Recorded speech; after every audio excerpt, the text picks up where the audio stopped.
All right, what's up, internet? I think is the YouTube awake? There it is. There it is. Last but certainly not least, the YouTube wakes up. Good morning, YouTube. We are back. Welcome to Get Your News On with Ron. Who's the we I'm referring to? I'm referring to Taylor Hudak. Taylor is an awesome activist who is active with Action for Assange. I've done their live streams before. They do regular live streams in the name of Julian Assange.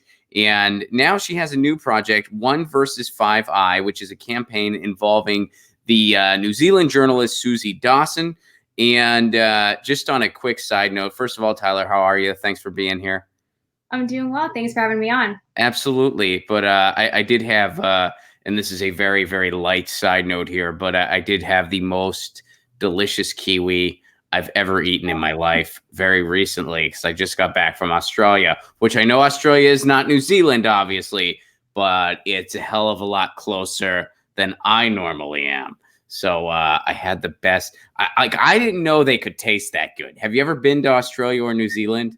I have not actually been outside of the United States, but I hope to. I hope to one day. I'm telling you, you gotta eat a kiwi. I mean, I grew up with kiwi. I love kiwi, and it's always been one of my favorite fruits. Which, by the way, we have New Zealand to thank for that. That was actually New Zealand's handiwork. At first, we didn't like kiwi in the United States. Like, it wasn't catching on in the United States because it had a different name. They were called like dingleberries or something like that. But then what happened was New Zealand tried again, and they were like, we're going to rename it kiwi. We're going to market it to yuppies. They did that. And the U.S. was like, yes, please. We love it. We love it in NPR. That's what we love. That's what happened. So they started buying the kiwis. And then I was born. And that's what happened. And so anyway, very small side note. So please, let's get into the more serious matter that is afoot here. The One versus 5i campaign. So what is that? What's going on? Yeah, so the One versus 5i campaign, which you could find at oneversus5i.com, is all about one woman, Kiwi journalist and activist, Susie Dawson, and the 5i, taking on the 5Is. Now, the 5Is is an interconnected network of intelligence agencies among 5 Western countries, including the US, the UK, Canada, Australia, and New Zealand, which is Susie's country of origin. Now, this campaign is also about empowering Susie financially so she can hold these agencies to account in a court of law. So what happened specifically with her? I mean, I know she revealed some things over the years that upset the wrong people, but can you kind of do like a brief Cliff Notes version of all that and where we are presently? Yeah, absolutely. So starting back in 2011, Susie Dawson was a prominent member of the Occupy Auckland and Occupy New Zealand movements. We know that the Occupy Wall Street movement worldwide was being targeted by the FBI and the DHS at the direction of the White House. At this time, Susie also noticed that the corporate media was not covering these protests and demonstrations fairly or accurately, or as much as they should. So she took it upon herself, of course, right? Yeah, I was like, she put it very gently. Kudos to her.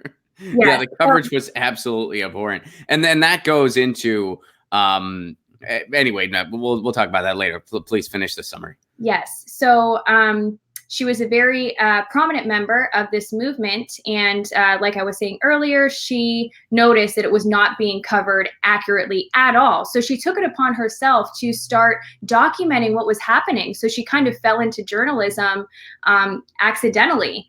And as she was investigating what was taking place in New Zealand while she was living there and a part of this movement, she noticed that the FBI, American intelligence, was operating on New Zealand soil. So essentially, the FBI was meddling in the internal affairs of another country, being New Zealand. And in 2012, she began documenting all of this and started exposing the corruption of the intelligence agencies. And of course, this upset very powerful people, specifically those in the intelligence agencies. And she eventually became a target of these agencies, like many whistleblowers, activists, journalists, and political dissidents around the world. So that's kind of what started her. And then eventually she had to go to Russia, where she is currently in. Is asylum the right phrase for what she is seeking?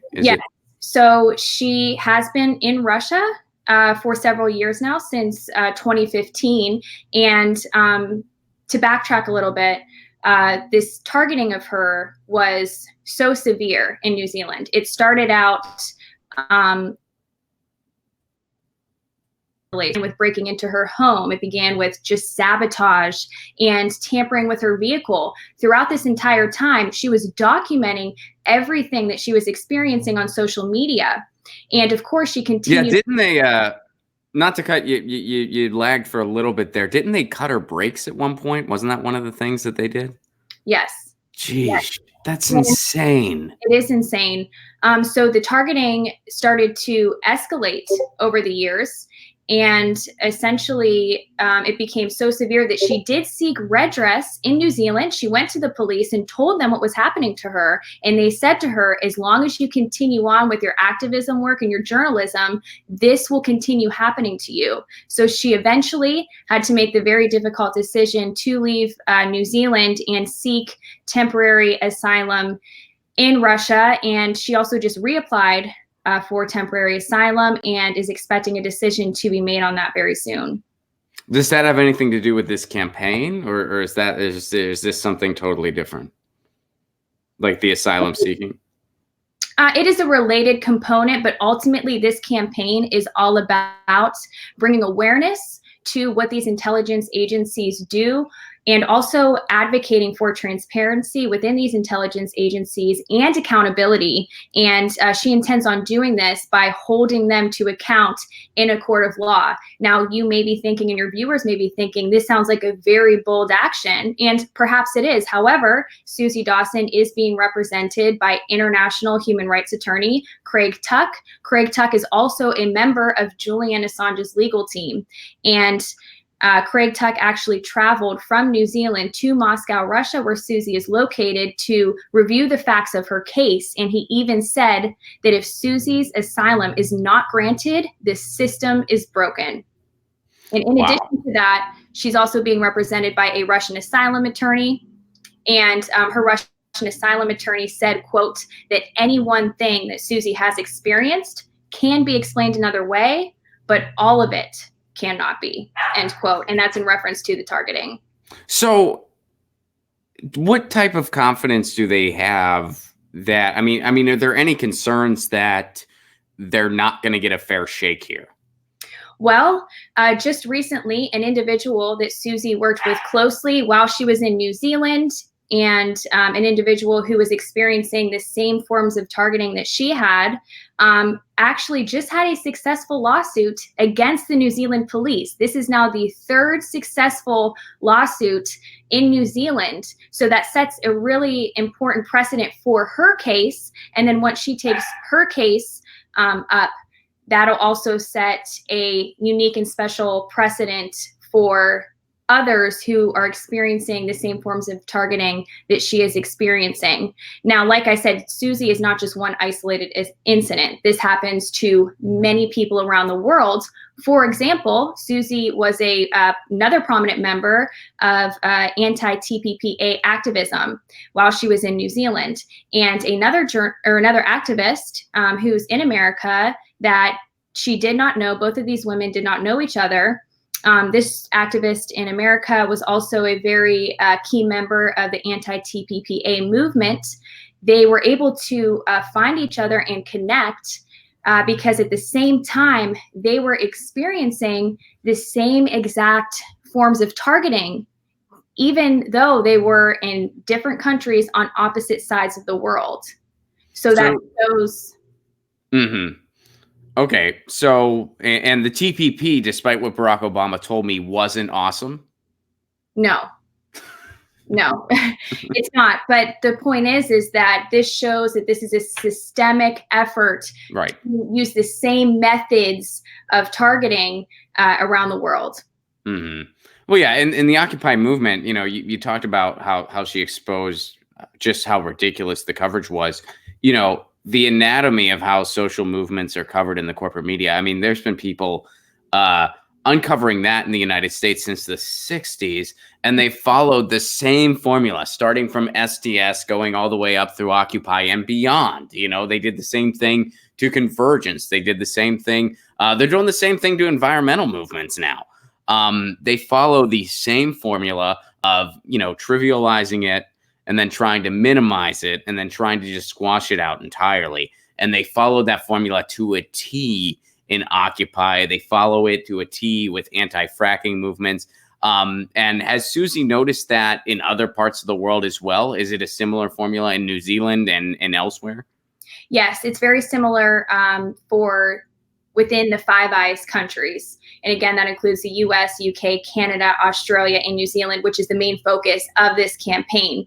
In fact, all along, since 2012, Susie was naming Thompson & Clark Investigations Limited, which is a private company. She was naming them as a company that was being employed by the New Zealand police and New Zealand authorities to target New Zealand citizens. Some 6 years later, in 2018, an official State Services Commission report revealed that Thompson & Clark Investigations Limited was in fact being employed by state officials and law enforcement to spy and surveil on New Zealand citizens. So she was completely vindicated and validated in her earlier claims and journalistic work.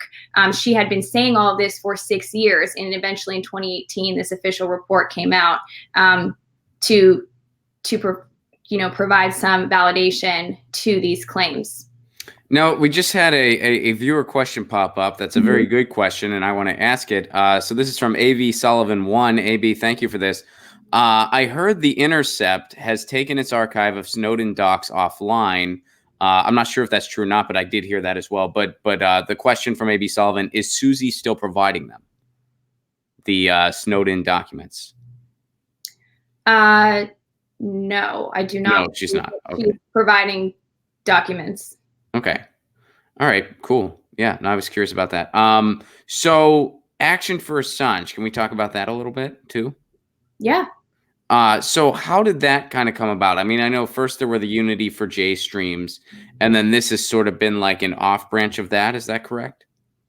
Yes, and it actually is very interconnected to the One versus Five Eye campaign as well, because Julian Assange,